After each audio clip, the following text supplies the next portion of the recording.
My name is Jennifer Wright. I'm 40 years old. I was a Jehovah's Witness, and I am shunned. All right, Jennifer. So how did you become one of Jehovah's Witnesses in the first place? Were you born in? Basically, yes. There's not a time that I remember when I was not going to the Kingdom Hall. Okay. So did you maybe have like a year or two at the beginning of your life or something like that? Yes, I think my mother was kind of on the edge. My grandmother had been studying a little bit, so we were casual until about 2.5, 3 years old. Gotcha. Do you know kind of what the origin was, what was going on around the time that you all became Jehovah's Witnesses, or your mother and your grandmother kind of got into it? Yes, I tried to do a little research on this and find out exactly when it started. My grandmother at one point lived in New York, and my instinct, and from what I've learned, I feel that she made first contact in New York. She ended up moving to Indiana, where she studied with the Jehovah's Witnesses. Grandma was in it, yes, but she was also a cigarette smoker, and that was an issue with them. So grandma was kind of on the fence also. But, if you think that something can be positive for your family or help your children, so I don't know exactly what was going through her mind, but I know that my grandmother was the first one really in. And then when I was about 3 years old, my father died, and my mother was left alone with 2 small children. I was 3 and my sister was 6. My father was never a Jehovah's Witness. Had he lived, I think my life would have been much different. But so then he passed away when I was 3. And my mother just really, I think she was a grief-stricken woman with 2 small children. And here was a group of people that just opened their arms and love bombed her and said, "We will help you raise your children. We will be your family." And there it was. And then at that point, we became estranged from my father's family. So my father's family, not JW at all, we really got sucked in. I say my mother really got sucked in at that point. And we never really saw my father's family at all anymore, ever. I know I have cousins, some of which I recognize, but I have no relationship with them for the most part because it wasn't allowed. That's how deeply we delved into being Jehovah's Witnesses. That must have been really hard on your father's family to know that there was a piece of him out there that they weren't really able to connect to. Yeah. Well, we all have our own lives, and I know that they were busy with what they were going through. That was a very big family, and there's a lot of family drama over there too. And I get it. Does it make me sad? Yes. I wish someone would have come and scooped me up out of there and taken me to the real world. But that's the way it happened. Yeah. Sure. Okay. So as you were growing up then, so obviously this is all you've ever really known. Not super conscious prior to that time as a little kid. So how did it make you see the world around you? What was the worldview that it gave you? How did it teach you to see people around you or maybe yourself? As far as people around me, I had been taught that we were special, that we had all of the information and all of the answers, and that we were, whether it was said out loud or not, that we were superior in some way because we were going to be saved at Armageddon. We were going to live in paradise, and everybody else, they were done for. It doesn't matter who you were, how nice you were, because I can remember my mother talking about nice worldly people, but that even though they were nice worldly people, they were going to be condemned to death because they hadn't chosen Jehovah. So we just had this, a little bit better than you, but I didn't know. When it's the only thing you've ever known, I think and how I thought of myself, well, I was confused a lot because a lot of it didn't make sense to me from a very young age.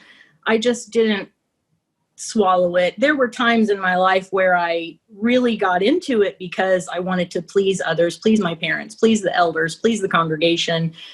But even from a young age, I just thought it was a little silly. A lot of it was silly.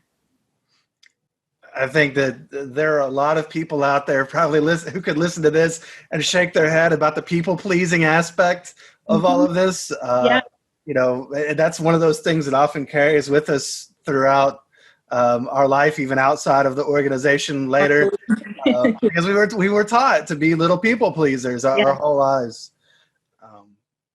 So for yourself, I will say that at least you all identified that there were like nice worldly people. Some people just, saw all worldly people, all people outside as a threat, never even gave them the benefit of being nice.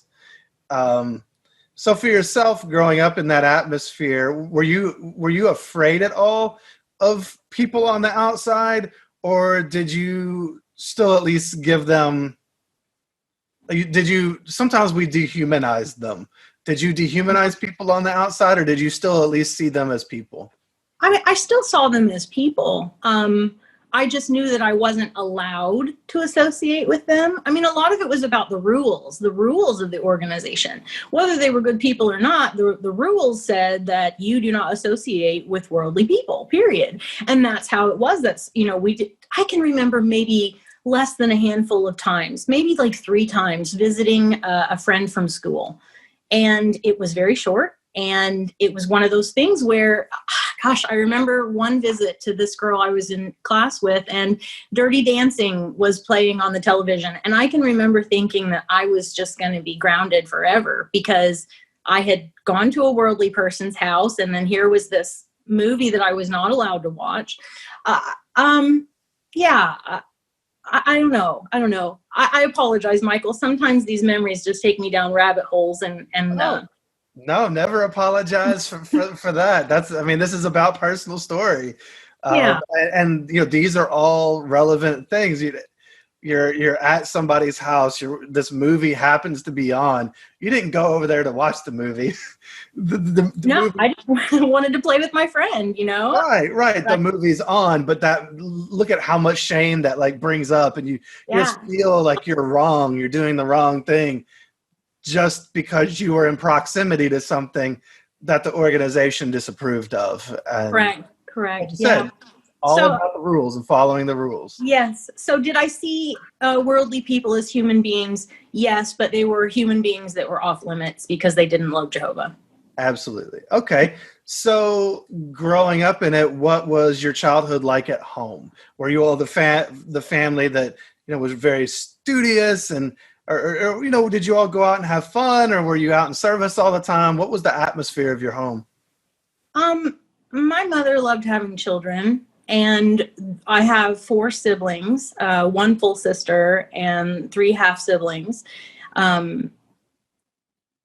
And then we did foster care on top of that. My mother loved having kids around, which is great. But when you've got so many kids around, nobody gets the attention or care that they need when you have too many kids running around. So I don't know. We were a kind of a middle of the road family. When I was 8, my mother had gotten remarried to a man who was raised JW, but he was never a ministerial servant. He was never an elder. So we just went to meetings, and we maintained, and we did study. And I remember doing family study, and oh goodness, how many highlighters? How can I just make this watchtower look like I've done something to it so that they'll leave me alone? Because it's all that we did. As a child, you want to go outside and play. You want to use your imagination. You want to just experience the world, and you're being forced to constantly read, digest, and regurgitate these rules, regulations, and I don't know. It was a lot of control by guilt and fear. And when you're a child, you're very affected by that energy. So I just tried to stay in line and do what they wanted me to do, because I knew that that's the way it was going to be, because that was the household. So did we go out in service? Yes. I remember going out in service with my mom and others in the congregation. And I pioneered when I was in my teenage years. Yeah, I just remember there being a lot of kids around, and there were always babies around. And maybe that's one reason I chose not to have children in my adult life, is because I was in my younger teenage years, and it was baby care. It was just take this baby, take care, And I knew when I left at age 20 that if I had a child, the life would not be lived for me any longer. And I had just gotten out of this crazy thing after 20 years, and I wanted my life to be for me. So I chose not to have children, and bless my mother and my sister for raising everybody up. But I just remember it being busy with going to meetings like 3 days a week. That was 5 meetings. And doing a lot of Watchtower study. Yeah. I couldn't help but kind of get a kick out of when you talked about all the highlighters. On a level, it's sad though, because it's like you're a kid, you want to go out and play and just have a normal life, and your art project is the Watchtower. It's like coloring it up, trying to make it look like this thing that you care about, because it's what you got to do to get by. And it's really, just, I don't know. I found that a really good example or picture of a young witness's life. I can just picture you like looking out the window, like I want to go out there and play, sitting there with a Watchtower, just underlining things in different colors to make it look like it's something, Yep. So little substance there, really. Yeah. So you mentioned briefly, at least having one school friend. You kind of went over to their house at some point. How was life for you at school? Did you feel like you fit in, or were you struggling because you kind of had to be different?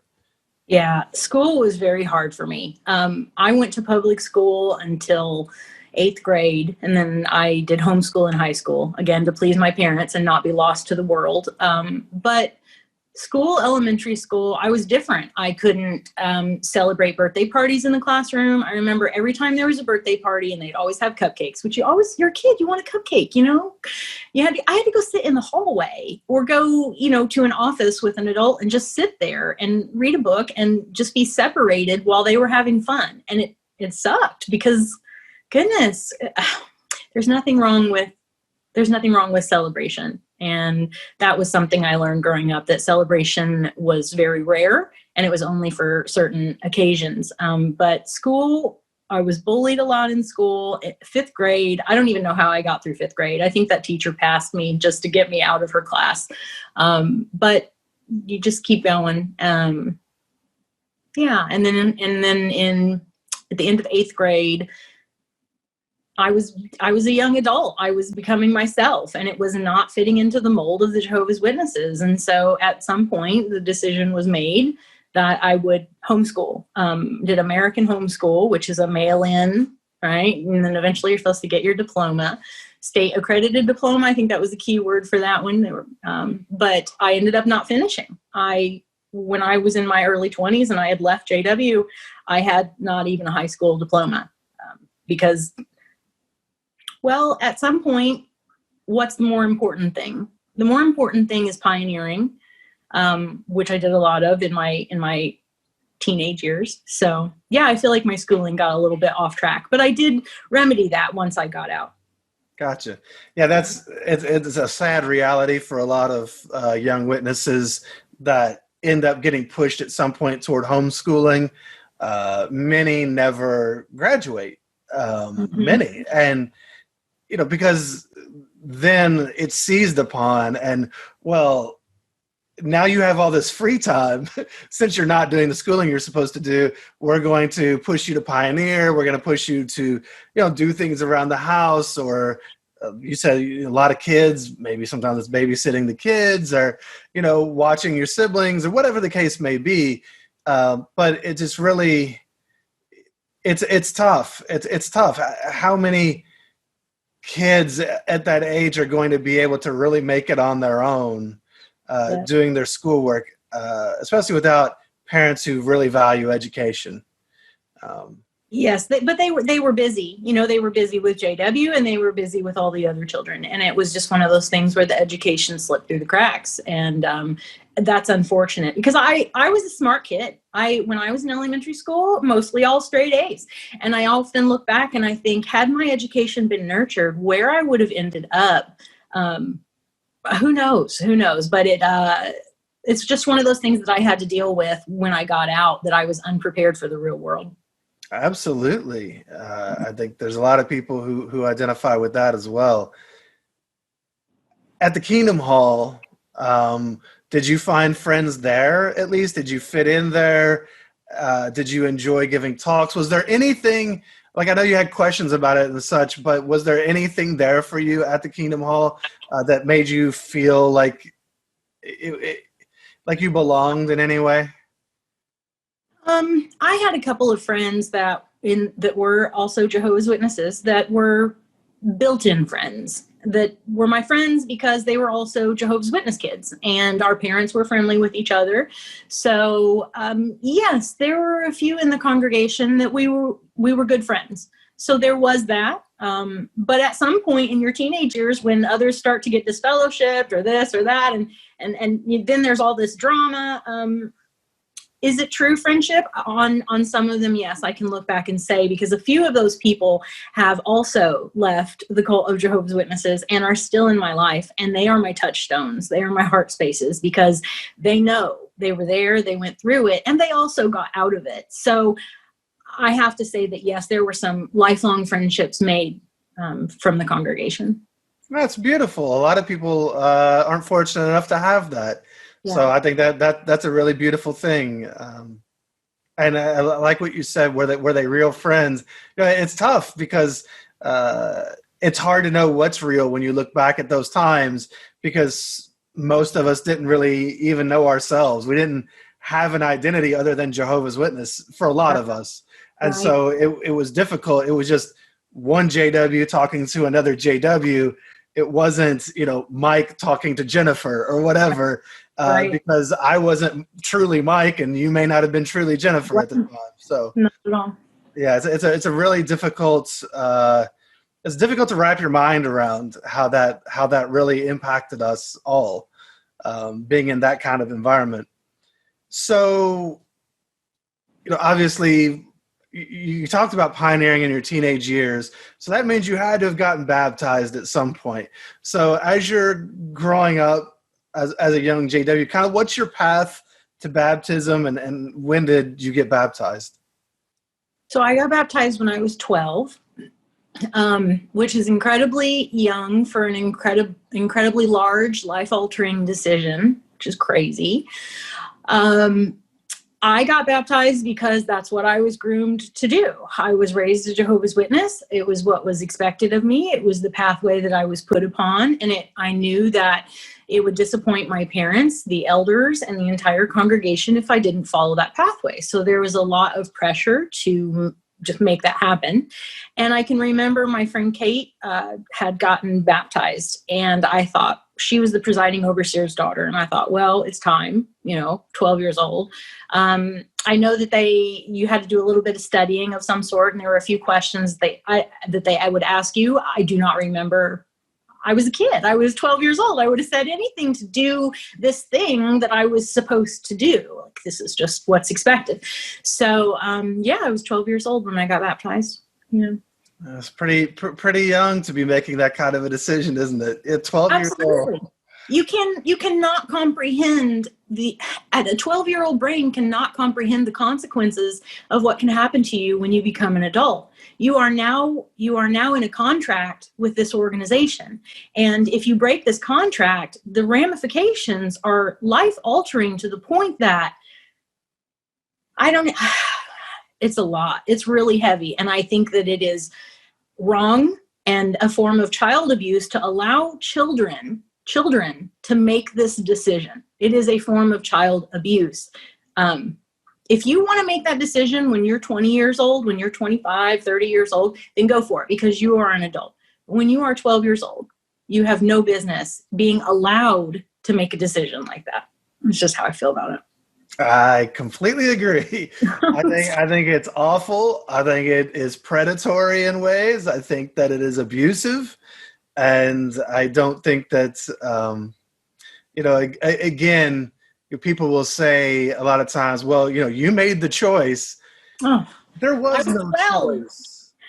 I was 12 and I did it because it's the pathway that my parents had put me on. I was following everything that I had been taught. I was just following everything that I had been taught. And a lot of times in my earlier years after the disfellowshipping, I felt like I'd been tricked. I felt like I'd been tricked. So, it is I did what I was groomed to do. Absolutely, as did most of us. And you see the organization pushes things like, I think there was a talk that one of the governing body members, probably Toni Morris, gave that was basically like, if your child is of age to drive, but maybe they're not baptized yet, I mean, are they really ready to make that decision to drive because they haven't gotten baptized yet? And it's you see the abuse, and you see they're pushing children into this because if they can get you in at a young age, well, now you have more to lose as time goes by. Absolutely. So, Absolutely. I mean, you're just a captive to it. That's all it is. And they know Yeah. I'm curious how many people live that life where they know subconsciously that it's not real, but they do it because every single aspect of their life is wrapped up in this thing. Their spouse, their children, their daily to-do list, their free time, all of it is wrapped up in JW. And to walk away from that means completely just disconnecting from decades of your existence, which is a very, very hard thing to do. It's hard, and a lot of people they would rather live the lie. They would rather live the pretend because it's too hard to get out. And it makes me incredibly sad because these are people, they were beautiful human beings with creativity and minds that could make the world a better place. And instead they just hole up in this this mentality that the end is nigh. And it's sad. It's sad to me. Yeah. You mentioned it earlier. I think you said fear and guilt. One of the cult models is the fog, fear, obligation, and guilt. It's those things that are put upon children that then keep them in this mental prison because they're terrified to look outside. They're obligated to their family. They would feel guilty if they, did anything aside from what they had been programmed to do. Yeah. And it's just such an unfair way. Like you said, I understand the point of feeling like you're tricked. I remember I was listening to a podcast one day, in my late 30s. It was about pranks. It was about people pranking people and stories surrounding that. And I just realized I felt like I'd been pranked until I was like 38 years old. That's crazy. Mm-hmm. And it's not something that anybody obviously would want for their life. So you get baptized at 12. You talk about pioneering and such. So were you one who got baptized and like immediately jumped into doing the things that now you could actually do? Or, I mean, at 12, you may not have had the freedom to. So how did your teenage years kind of progress? Sure. Yeah. It's always that people pleasing thing. So it's been a long time ago. I will say that. And a lot of things I've just put out of my mind and moved on with. But I would go out in service, filling out your time card. How many return visits did you do? Did you start a Bible study? Because that's the thing right there. I can remember at one point, I feel like it was a rubber band thing. In my early years, I just thought, this is crazy. Nobody likes me at school. And then, you get baptized and that's exciting, even though it is what it is. It is exciting in the Jehovah's Witness world. You're praised for it. You do want to please them. And so when you get baptized and everyone's happy with you, of course, you're going to take that next step, go out in service, please them even more because you've gotten positive reinforcement for your actions. So let's do what else they tell me to do. I can remember at one point being zealous enough. I had an aunt that had stopped attending meetings. I don't know if she was baptized or not, but she had stopped attending meetings and she had gone a different direction. My family was not shunning her, but I can recall one morning getting ready for the meeting and standing in front of the mirror, and my aunt was there, and I was so mad at her and so mean to her because she wasn't choosing what we were all choosing. And I was harsh with her. And I wish I could go back to me and but that's all I knew. It's all I knew. And I was being zealous and I was full on board with it. Well, eventually you start to realize that this is all life is ever going to be. The summer before I left, we were at the convention in Springfield, and we were across the street at the Hilton, and there's a parking garage, and it was lunchtime, and the young ones we were sitting on the parking blocks on the top of this parking garage looking down at the assembly hall. And lunchtime is over, and we know we've got to go back in soon. This was an absolute pivotal moment for me, and I will never forget it. Looking down at they look like ants, people walking into the convention center, and I thought, this is going to be the rest of my life. If I keep doing this, this is going to be the rest of my life. I don't want this for the rest of my life. This is not real. This can't be real. And I think it was at that very moment that I quietly made a decision that that's not how I was going to live my life. But yeah, I'm sorry. I lost track of where we were, but no, that's okay. That's a few interesting points there. First of all, I'm just thinking back to that situation with your aunt. So how old were you around that time? Maybe 15, okay. 14, 15. Just think about that the doctrine of this cult is so strong, and the us versus them, the othering of people, that you have a 15-year-old kid that is othering their aunt and looking down on a grown woman. Yeah.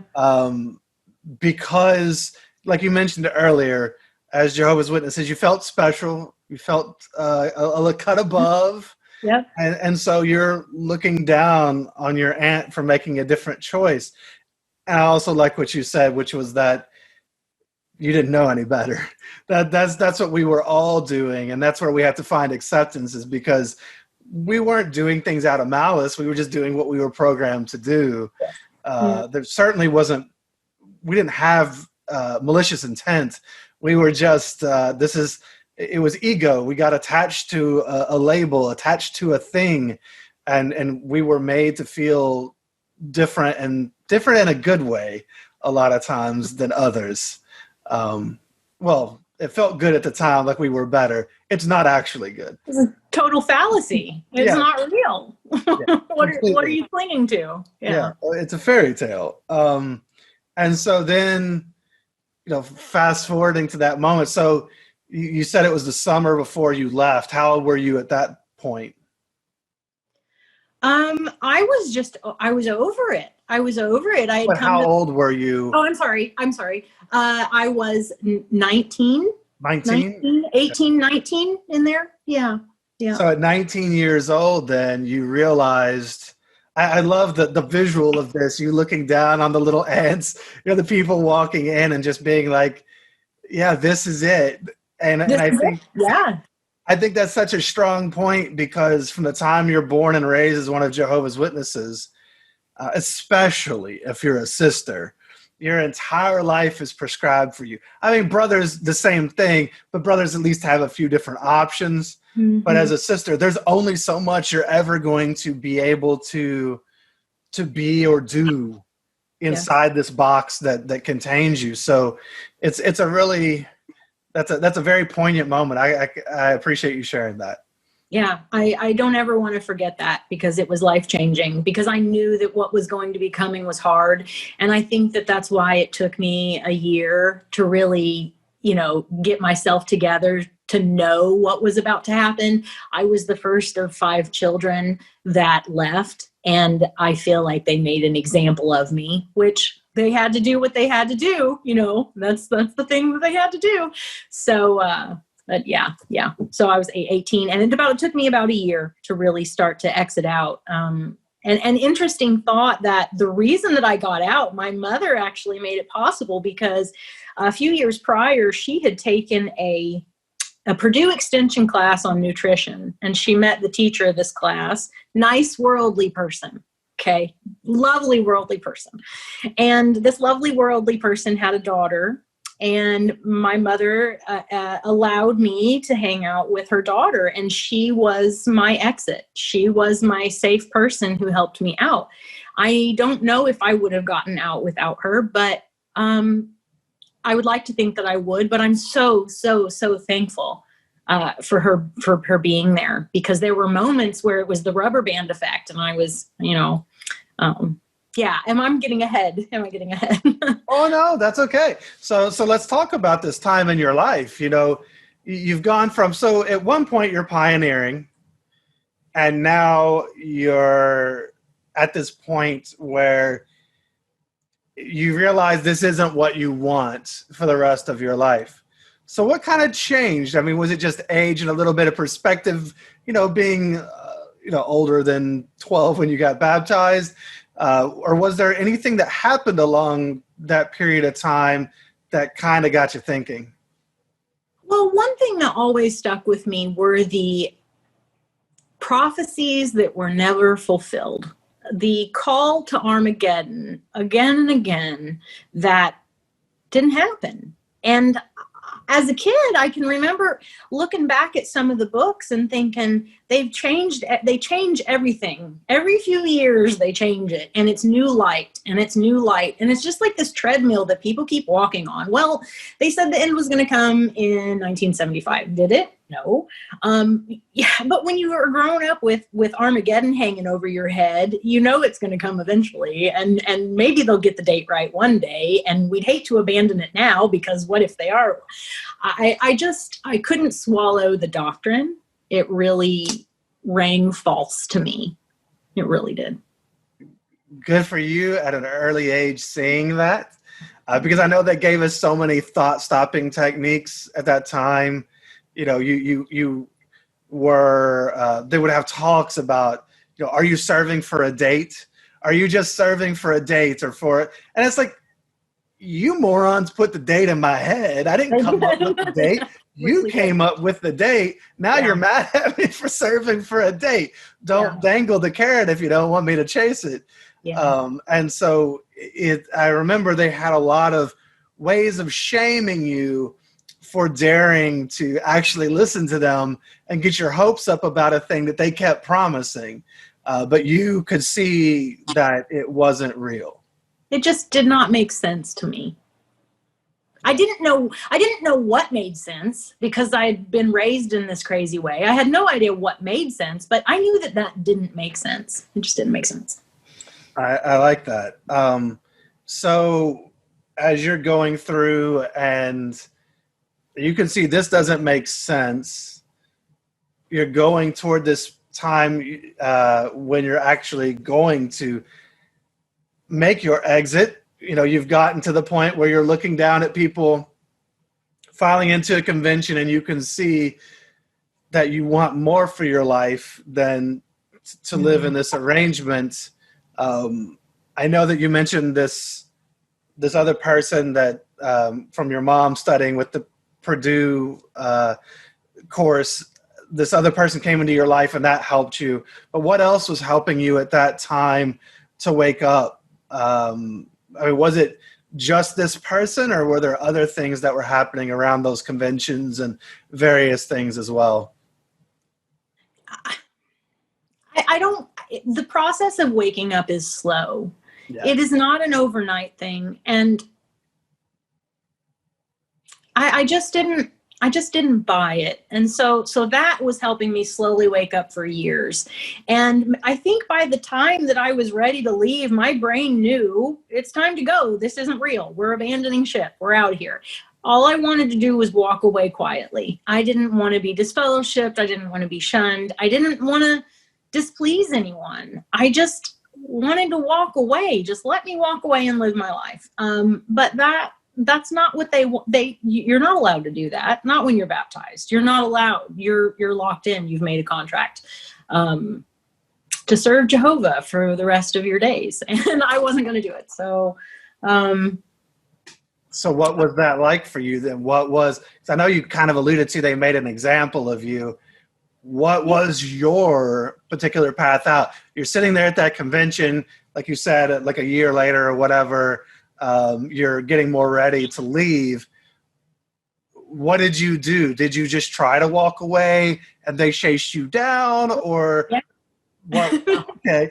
So what happened that led to your eventually leaving? I wanted to walk away, and I had been living with my grandmother, and I realized it was at the point where I really needed to leave. Gosh, it all is muddled. There are a lot of aspects going on here. My best friend, whose father had been presiding overseer, she was about to be disfellowshipped, and she had written me a letter. And best friends, like back in the '80s, we wrote each other letters. And I was still a Jehovah's Witness at that time, just knowing that I wanted to quietly exit. And in this letter, my friend had alluded to something.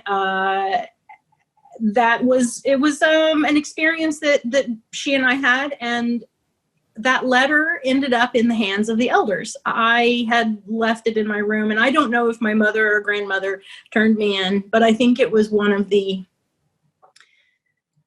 worst feelings of my entire life to know that someone that I loved didn't even come and talk to me about what they read in that letter, but they took it to the elders, and immediately I was on their radar, like real hard. And I knew it. And you're a teenager, you want to live and you want to experience things. And there's nothing wrong with being a teenager and wanting to live and experience things. That's a part of being a human being and growing up. Is when you're young, you experiment and you do things. Well, anyway, so there's the betrayal. So, now was this something, so somebody finds the letter and turns it into the elders. Was this something you were afraid that you would get disfellowshipped for? Or did you know, like, this is bad, but this is survivable and I can come back from this? You know what I'm saying? Yeah, because I felt I hadn't really done anything that was too horrible. If, yes, I am a participant in being a human being, but I didn't think that it was disfellowshipping offense, right? So then they say, well, we're going to have a judicial meeting and we want you to come. Well, at that point, I moved out of my grandmother's house. My way of dealing with their call for a judicial meeting was to just exit the situation. It was a Sunday morning and everybody was at the meeting and I didn't go. I was sick, and I packed up all of my things and I moved out of my grandmother's house, and I didn't say anything to anyone. I just had to get out. I didn't want to go through a judicial meeting. I didn't feel like I deserved it, nor was it an appropriate thing to go through. I already know what that's all about. I had never been in a judicial meeting, but my friends had. And I knew what the men in that room put you through, as far as sensitive topics also. The sexuality aspect would come into it. I mean, I knew what I was facing. So anyway, I moved out. And I went to my best friend. Her father had been the presiding overseer. She allowed me to live with her. But I don't know. I just wanted out. And so did they chase me down? Yeah. So to do the judicial meeting, they wanted me to be there, and they would come to the house I was living in, and I would not answer the door. Like, I could hear the car coming, and I know every single one of them. I know all the, and I would hide and I wouldn't answer the door. Well, one day I was out on the porch and we had a laundry line out on the front deck, and they pulled up and I had been caught. I couldn't run into the house and close the door because I knew I was there. So I can remember standing on this porch, and there were two elders that I had grown up with. I mean, these people had known me my entire life since I basically was born. Sister, we're so concerned about you. We're so concerned about you, sister. We want to talk to you, read some scriptures. And I just can remember stepping back, like taking a step back and saying, I just want to walk away. Please just let me go. And they would take another step forward. Sister, we have some grave concerns, this and that. And it was this moment where I kept stepping back and I hit the railing on the deck, and they're right here. And I thought, this isn't right. This is not right. This is bad energy. This is, you don't do this to people. You allow human beings to be human beings. I don't need to be in your group. So anyway, they said, we're having a judicial meeting. And so I just said, I want to walk away. And there was a moment where I could see the look on their faces change. They knew I wasn't coming to their judicial meeting, and they knew that I was a little rebellious spirit. I could not be put back in their box. And then they said, here's when the judicial meeting is, and they left. I was disfellowshipped at the meeting. I did not go to the judicial meeting, and I was disfellowshipped the next Thursday. Right, because you're disfellowshipped in abstention. If you don't show up by default, they will disfellowship you. Yeah, that's it's. I love the picture you paint there of them backing you down on the porch. It's such, when you think of that, that's such a visual example of the power that these men wield to take everything from you. And, I've literally known people to walk out of their workplace and to have their cars blocked in by elders, like mafia style. No. And like, here's your letter, show up to the judicial committee. If you don't, you'll be disfellowship. Peace out. And, somebody just standing there dumbfounded with a letter. It's really gross tactics that they use. They're just on they love you so much. No, they're on a power trip. It's a power trip. It's absolutely a power trip. And they know what they're doing. And it makes them feel important and like they're executing something for Jehovah or whatever.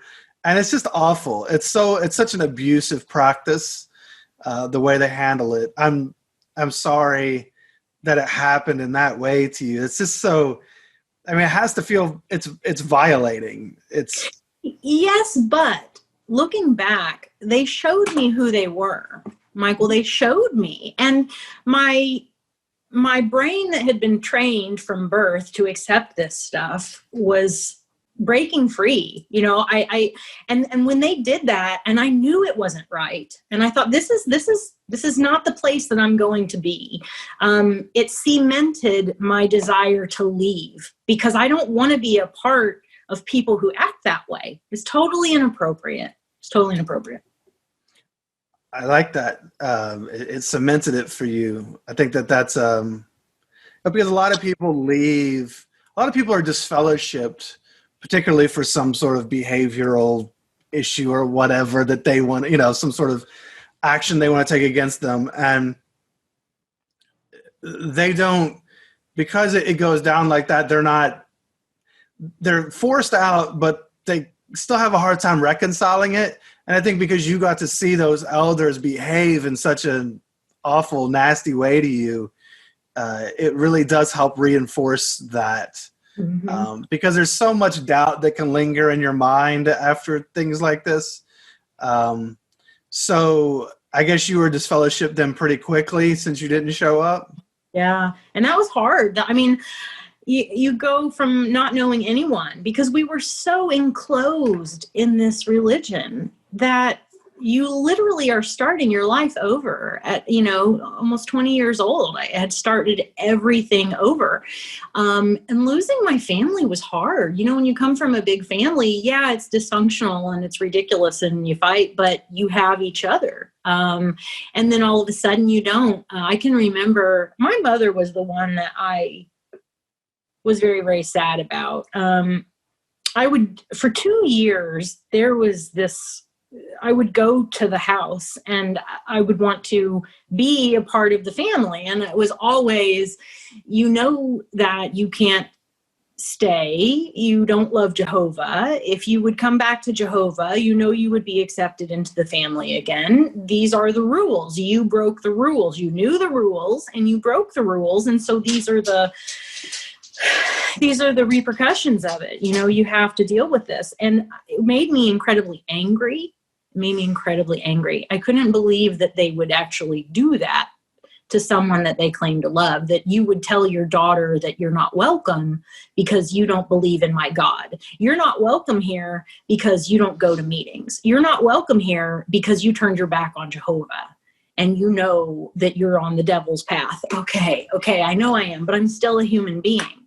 And taking your love and your support away from me is scary and frightening. And I don't know anyone out in the world because you've not let me. And so there's this moment where I was in between, and I kept trying to reconnect with my mother. And every time, every visit would end in anger, which affected my younger siblings who were inside the house and saw it. You know, it affected me because it was a lot of anger. If I could go back, I wish I could go back with less anger at that period, but I don't know what other reaction I would have. I've just had my entire life ripped away from me by ridiculousness. Yeah, I'm angry. Yeah, who wouldn't be angry? It's unfair. It's ridiculous. You know, it's this absurd thing. So did I catch that? Did you say you went to your family's home for 2 years? Yeah, so there was a period of 2 years where I would visit on occasion and thinking, okay, maybe I can sit down and have a meal with them, or, you know, just going back, trying to just make sense of this. And every time it was a negative reaction. So at about the 2-year mark, something inside me just disconnected. And after that, I did not go home. I did not attempt to contact. I just knew that I was not going back there, that I could not go back there, that I was not welcome there. And for a 20-year-old, that is an incredibly scary thing. You're talking about survival because you don't know where you're going to live. You don't know the next meal you're going to eat. Incredibly scary, incredibly heavy. So I had my friend Lisa. Her mom was the Purdue Extension agent. Lisa let me live with her. Lisa eventually became my girlfriend. Love her very, very much. Helped me through a lot of things. One of the first things that Lisa did for me was took me on a Eastern United States commune tour. Crazy, right? But what it did for me, well, it was incredible. Like, it just blew my brain open. I saw how other people lived in all these different situations. And I thought, look how everything, they're so big. There are so many options. There's more to life than being a Jehovah's Witness. I feel like she took me on the trip of a lifetime that summer because she knew that me staying in Terre Haute would probably have ended in suicide. It was heavy. It was heavy, Michael. And I just didn't know what to do with myself. So we escaped out for a while, eventually came back around and settled in Terre Haute. But I can just remember walking in the grass of the front yard, drinking beer, just feeling the way that the grass felt on my feet, so confused that all of this had happened and not understanding how to make it better, how to ever fix it, or what I was going forward towards, because I had always been prepared to serve Jehovah. And so now I thought, what in the world am I going to do with my life? I don't have an education. I felt pretty lost. I felt pretty lost. Well, yeah, you're running from something, but you don't know what you're running toward. That's being directionless like that and rudderless is an awful feeling. And to have that vacuum that's left in your life of all those people who, you know, have decided that they can't be part of your life because that's what Jehovah's Witnesses say. That's really tough. I mean, what a beautiful friend you have there, you know, that would take you on this trip and get you away from that situation and help you to experience life in some new ways. And just that's really awesome that you all had that relationship together. And it's just awful though that, you know, it's like a bad dream sometimes that you can't wake up from. Yeah, but it gets better. It does get better. It does. Absolutely. And but at first, yeah, it's rough. It's incredibly rough. Yeah. My situation was different because I I left of my own volition after many years of getting healthy and waking up, not knowing that that's what I was even doing. So for me, I didn't maybe have quite that bad dream scenario. I knew what was up, knew what was going to happen when we made the decision to disassociate. But for so many people, that's not the path. I took a path different than most people. So when you are disfellowshipped like that, and just everything, I can only imagine what it's like. In a moment that you didn't choose, everything is taken away. That is the powerless nature of that. Has to be hard to it's hard to reconcile in your head. It is, but it's also incredibly freeing.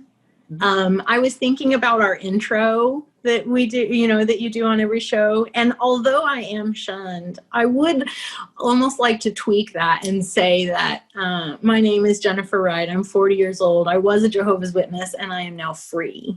Because a lot of what we go through has to do with our attitudes.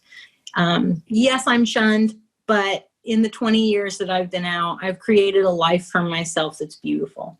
It takes hard work, perseverance, but it's possible. It's possible. Oh, absolutely. And that's what I typically end every episode on is what people are doing now, where they want to go, the freedom, how they want to exercise their freedom after leaving. Now you've got some experience, being outside of the world, outside of the witnesses, for all this time, for 20 years. So let's just talk about, so at first for you, so you leave, you're trying to wrap your mind around this.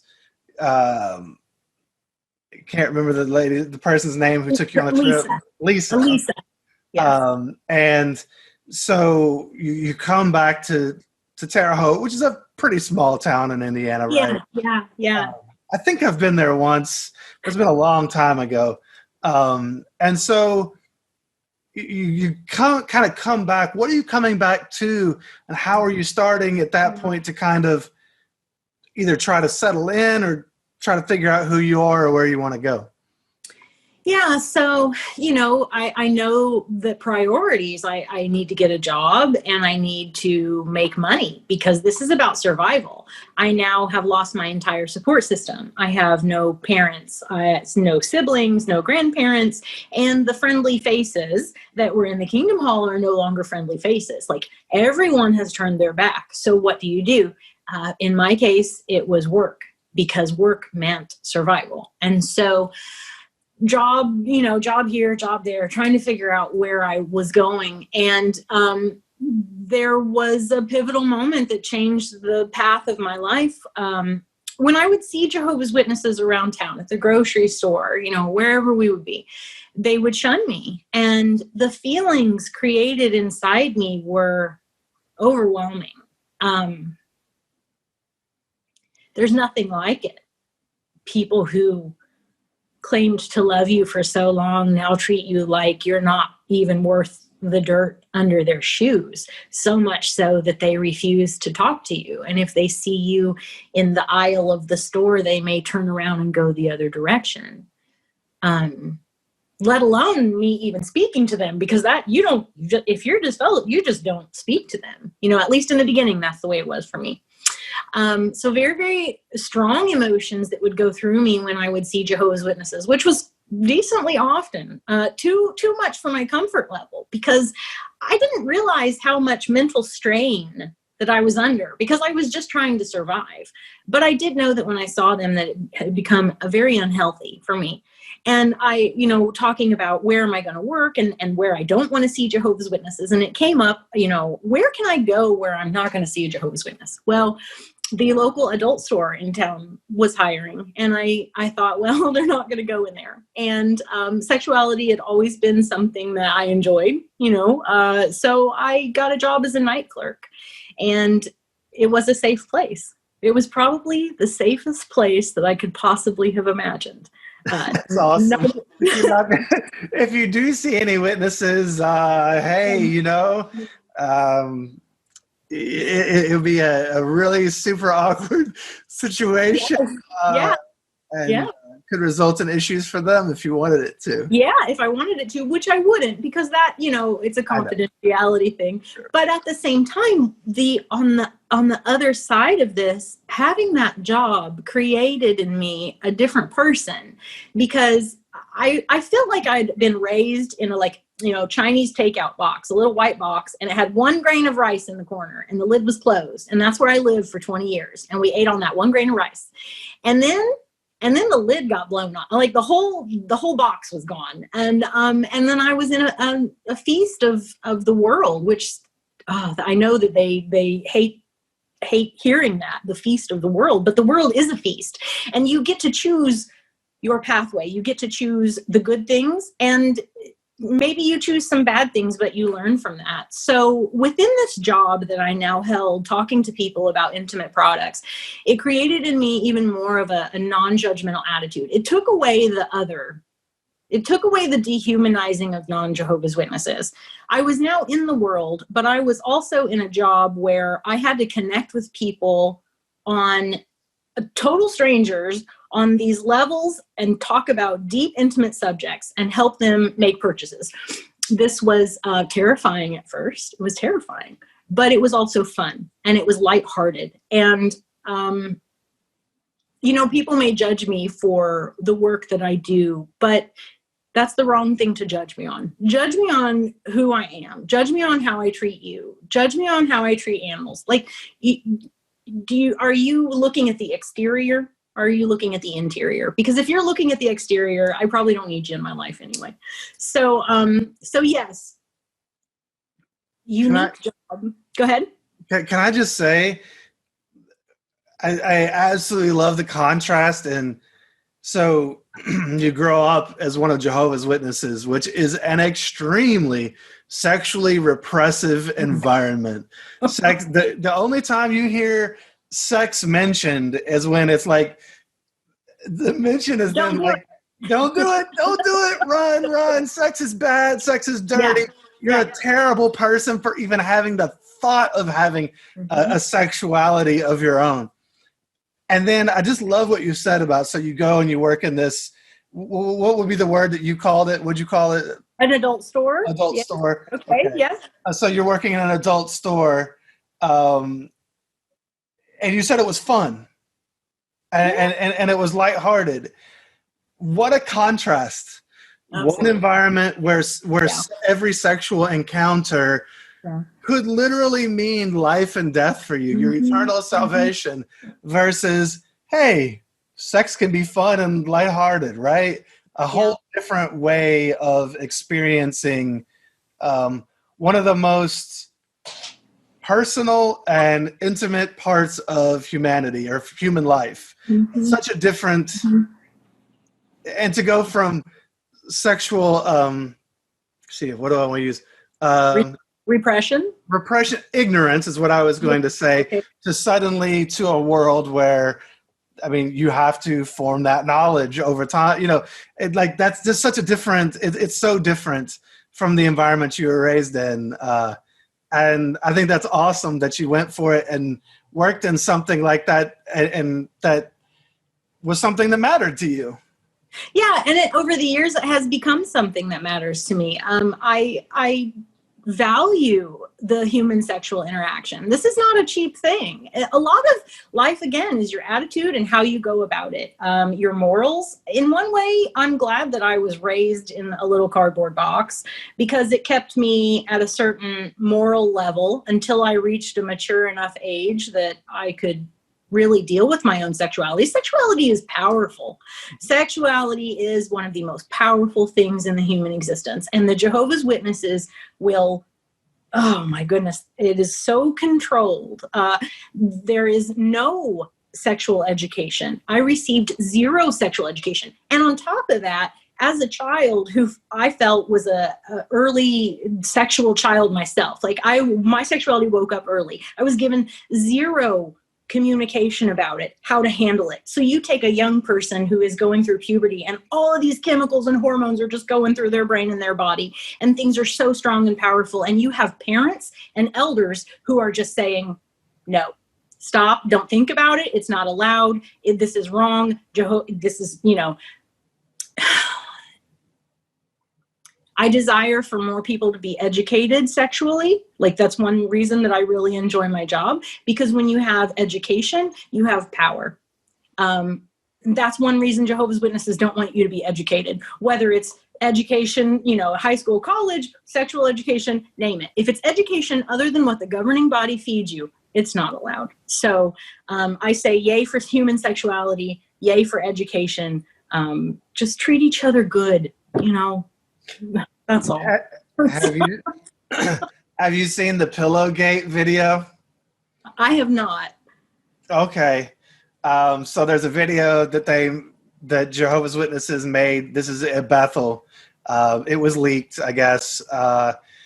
They have a video for the brothers and a video for the sisters who work at Bethel in the Watchtower headquarters.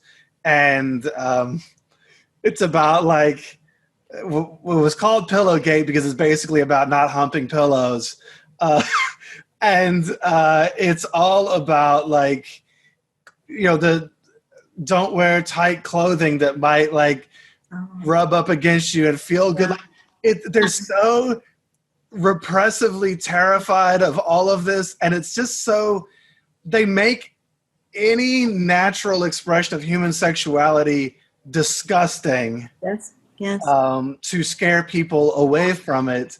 And yeah, this is a video that everyone that goes there, I guess, has to watch or whatever. And it's just, it's funny in its absurdity, but it's truly, truly just devastatingly sad that they are repressing people so much and turning them against their own natural expressions of their own biological urges in any way. It's absolutely so abusive. It's horrible. Yeah. I kind of think like sexuality is like, I don't know, let's liken it to a big piece of like a giant semi. And here you are, you're going through puberty and you've got to drive the semi. Well, it's ridiculously powerful and dangerous. When you don't have education, your sexuality can land you in some places and some situations that are life altering. I just think they're doing the children an absolute disservice by not educating them only about their own bodies, but about how their bodies would interact with other people, and how to properly control those urges and desires. It's sad. It's just another aspect and way that they control. So, yeah. Yes, and it's another aspect and way. So part of that control is keeping you ignorant, so that then when you leave Watchtower and you go out into the real world and you have bad experiences, the hope is that they will scare you back to them, because they've kept you so in the dark that you can't exist in the light of day a lot of times in the real world. So you get scared, you run back, and then you show up on a convention part talking about how, I've been out in the world, there's nothing out there for you. Well, just because you failed at it doesn't mean that there's nothing out there for anybody else. It's really sad. The world is a beautiful place. And that's another thing that makes me sad looking back, was how often I was told that the world was scary and frightening and only bad things happened out there. And it's just not the truth. It's just not the truth. No, not at all.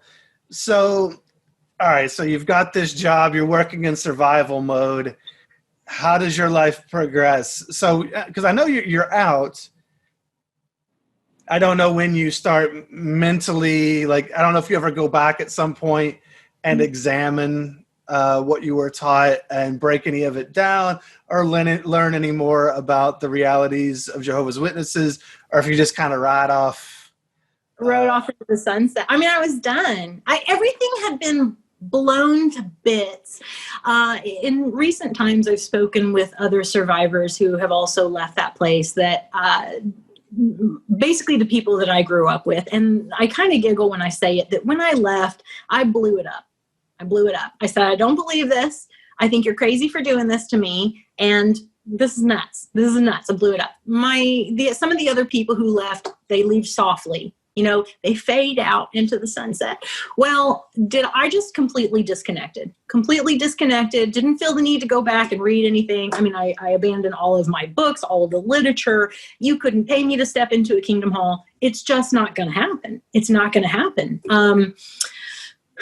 Yeah. And then I think it helps on some level that you never really fully bought in, that you always had questions about it. Because I think when you fully buy in, it makes it a lot harder to let it go, because that's such a part of who you are. You've adopted so much into your psyche, into your persona. And so it's tough to just walk away. It tends to follow you. But it sounds like you never quite fully picked it up. So it was easier for you to just let it go. Yeah. And I did. And so then my goal was living. Like, I just wanted to live, because also in the back of my mind somewhere it is Armageddon really coming? Like faint whispers of it. Like, I know it's just ridiculous, but you've been told since you were born that this is what's going to happen and this is the way it's going to go down. So I was in this place where I wanted to live my life, get as much experience as I could. And so what that meant for me was partying, drinking. I told myself that if it didn't kill me or put me in jail, that I was going to do it. And I did, Michael. I did everything that was presented to me just to have the experience of it. Because when you've had zero experiences other than JW up until age 20, you suddenly are out. And on top of it, I don't have anyone else to disappoint. I've disappointed every single human being that I could possibly disappoint. I can't piss anyone else off. There is nothing else to lose because everything is gone. I mean, everything is gone, right? So I just start saying yes, which was magic for me. I started saying yes to everything, which led me on a pathway. I decided a long time ago that the way to live a happy life is to follow your path, no matter what anyone else says, no matter anyone else thinks of you. It's yours. And when you follow your true path, you are put into alignment with the people that will help you walk your path even further. I can't tell you how many people in my life, whether it was just with me for a season or have been with me for many, many years, who have helped me. I would not have survived because I had lost everything. So yeah, I just kept on keeping on. Interesting. You talk about, apparently you've met a lot of beautiful people in your life that have helped you along your path, and how much different that is than the view most of us were given of people on the outside, that we should be afraid of them, that they're dangerous to us. And instead you've actually found them to be helpful. I mean, not that there aren't people out there who could be dangerous to anyone, right? But that exists certainly inside the organization too. So let's not act like Jehovah's Witnesses don't have people in them who are harmful. But yeah, so you're finding these people. What along the way, are there any lessons that you've learned that you'd like to share with anybody out there who might be out for a time, or maybe they're newly out, and there's something that you could share with them that you think might help them on their journey? Go easy on yourself. You are a beautiful human being, and you've been through something that most people can't understand. Be loving to yourself, because if you've gone through anything like what I went through, you lost all of the love in your life. And when love is taken away, it has a definite effect on your psyche and the way your brain acts and the chemicals in your body. Love is like food. Love is important. And so I would say do as much as you can to cultivate love in your life. Don't be afraid of worldly people. If they even knew how you'd been treated, they would probably just give you a hug anyway and say everything's going to be okay, because maybe they can't understand it, but they do have empathy for you, which is something that JW doesn't have. JW doesn't have empathy. Work on your empathy muscle. And for me, volunteering is important. Volunteering connects you with other people. Part of the problem when you leave, especially if you've been born and raised in, is you don't have people. You don't have any people. And people are important. So you need to create a network of people. And so how are you going to create it? In my early 20s, the way I created it was through the bar. I would go to the bar all the time. Well, that's not the healthiest way to create a group of people. There's a lot of unhealthy habits there. There's a lot of unhealthy people that frequent. So I started doing volunteer work in my early 20s, and I always tend to have one volunteer organization that I'm with. The latest one I'm with is the Herb Society of the Wabash Valley, and it's basically a bunch of old ladies who like herbs. And I'm the youngest person there, but I'll tell you what, these people have been so kind, so generous, and so open with me that I needed it. I needed the human people, and I needed the connections, and I didn't really realize it, because eventually at some point after disfellowship, you just start to understand that you're going to live your life alone, that you've lost so much that you're going to live your life alone. But it doesn't have to be that way. There's still going to be lonely moments. There absolutely will be. But you can create a community around you. You just have to put yourself out there. And that's going to be hard, because since forever you've been told not to put yourself out there. Just what you have to do. You have to. I think that's beautiful advice. One thing I will add, because a lot of people put themselves out there and they don't get the response they want immediately, and so they're really hurt by it. And one thing we have to realize is that we're the ones that kind of came out of something. We're the ones that are looking for community. Oftentimes, the people around us already have their patterns established of community and the people that they hang out with on a regular basis. So we're basically disrupting their patterns. We're trying to insert ourselves into their patterns, and that's difficult. So we can't take it personally when maybe they don't respond to a text or they don't respond to something immediately or whatever, because they have their lives already kind of established, and we're trying to get in. Doesn't mean they don't like us or don't care about us. They just have already established patterns. And so it's not personal. And it's also not, relationships in the world aren't these, when you're a witness and you have a friend, oftentimes it's kind of this weird, all-consuming relationship. And it doesn't have to be that way in the real world. A lot of times it's not quite as all-consuming. And you can still find lots of depth to those relationships, though. Absolutely. But you can't expect other people to just pull you into their deepest heart. One thing that I always likened it to, when I left JW, I felt like if there's spaces in your heart, and let's say your mom and your dad are in the biggest spaces in your heart, or your grandma and your grandpa, when you leave JW, your deepest heart spaces are empty. And you have a lot of room in your heart and a lot of love to give with no one to give it to. So you have the opportunity to find and pick beautiful human beings to put into those heart spaces. I have some friends that have been with me since I left that they're deep in there, oh, my goodness, like they're my family. Now, to them, I'm their good friend, right? To me, they're my family, because that's how much they mean to me. But the thing that matters the most is how you view yourself. You are searching for love because you've got this empty, empty heart that you just want to put love in it. The way to have love is to love yourself. I am a huge advocate of self-love, like really, really huge advocate of it. The way you treat yourself is the way other people are going to treat you. Besides the fact that, why not? You're a good person. Give yourself some loving, because you deserve it too.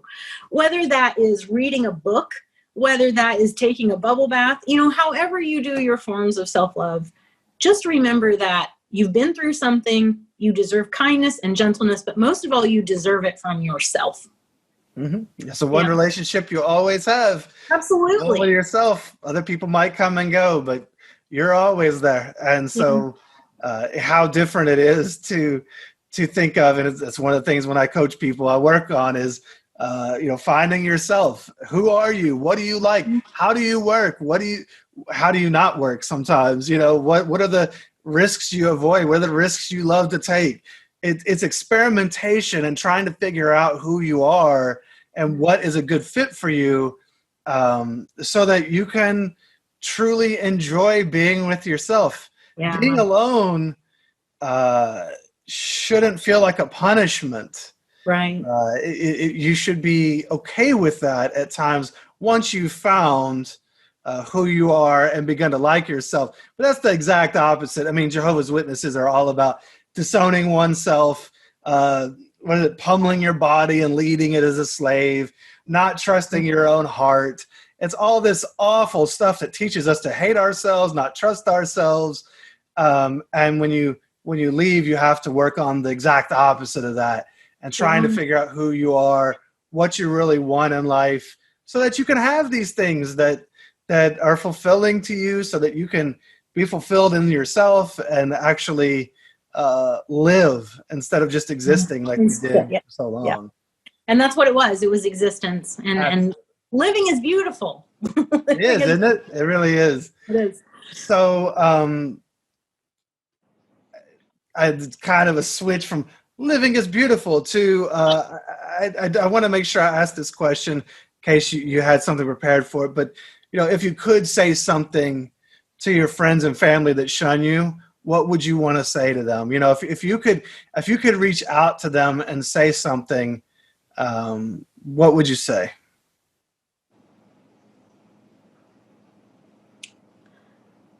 Life goes by so very quickly. And it's very important to choose the proper things to dwell upon and experience. And I love you very much. And what you're experiencing and what you're involved in is not real. It's not real. It's been made up, and you've been duped too. And we're out here with open arms. Come out, wherever you are, whoever you are. You're not alone. Yes, it's going to be hard, but there's more to life. There's so much more to life. So much more. Oh, I'm sorry. Oh, that's okay. Okay. My battery's getting low. Sorry. Oh, that's okay. So yes, there's so much more to life. And I like what you said. We're all out here with our arms open. Yeah. We're the ones with our closed. Come on. Come on, let's go. Let's enjoy life together. Yeah. I love that. So what do you enjoy about your life now, today? And is there anything that you are working toward or hoping for in the future? I just enjoy every day being able to wake up and make my own choices without having, the drudgery schedule hanging over my head. That's exactly what it was. So now every day I wake up, I get the choices. I love to garden. I absolutely love to garden. I love plants. You want to be my friend? Talk to me about plants. I love herbs. I love animals. I love cats. You want to just fill your life with the things that make you experience joy, because that's what life is about. Yes, you're going to have sad times, but figuring out what is joyful to me, that's a joyful part of the journey too, because you get to, I don't know, like last night I laid on the couch and I was going through YouTube and I was like, oh, this looks interesting. Let's look at, woodworking, and let's look at this and let's look at that. And there's so many options, and you just didn't have time for that when you were a JW. So I love the process of finding out what feels joyful. I just want to keep going, and I want to be a survivor, and I want to be a success story, because there was a point in my early 20s where it was hard. It was really hard, and I almost took my life. I can remember one day, but that's a long time ago, and I'm glad that I made the choice to keep going, because it gets better. Absolutely. I think that's a great way to end it. It gets better. That's a message for everyone out there, wherever you are. It can get better. Absolutely. And I would say that you're already a survivor and a success story. You've already survived this. You're working, you're finding joy. I mean, joy is one of the most vulnerable of emotions. It's one of the most beautiful places to be in life. When I do success story episodes of the podcast, I define success as happiness. That's success. And so I'd say if you've already got joy, you're already pretty darn successful. Yeah. So live that out and enjoy every moment you get. Yeah. Yep. I do want to say this though. Mental health, it's important. And I know we'll go to the doctor if we break our arms, but people who have survived this situation or similar situations, the toll on your mental health is there, whether you realize it or not. And taking care of your mental health is incredibly important. So I also want to encourage everyone who's been through this to please take that part seriously, because you will really have your bad days. And we want to keep you here because there is a lot of good stuff ahead. Yeah, absolutely. And as someone who works with people in that way, I think that, I mean, I know how important it is, and I see the struggles that people face and how hard it can be. But I also get to see, people making their first friends, finding some of the things that they want in life, or just letting go of the past. There's so much that we've been through, and sometimes we need some help to let it go. We were taught not to put ourselves first, to always put ourselves last, to have this low bar of, I can deal with it, I can handle it. There's more to life than that. Like you talked about joy. There's so much more. Don't settle for just a life that you can survive.